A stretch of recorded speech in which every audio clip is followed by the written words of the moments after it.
The monkeys with typewriters thing is stupid, probably. You guys know that?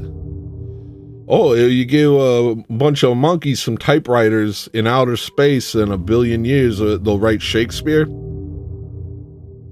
You can't prove that. I don't think that's true. Oh, given an infinite amount of time, a bunch of monkeys will write Shakespeare. They'll get bored of the typewriters within a couple minutes and break them. You know, there's a lot of variables here.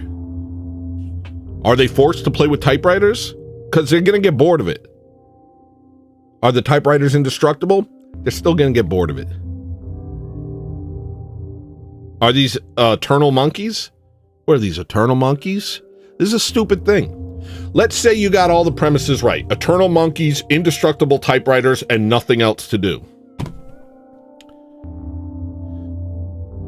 It's going to be 500 trillion years of gibberish and nothing more.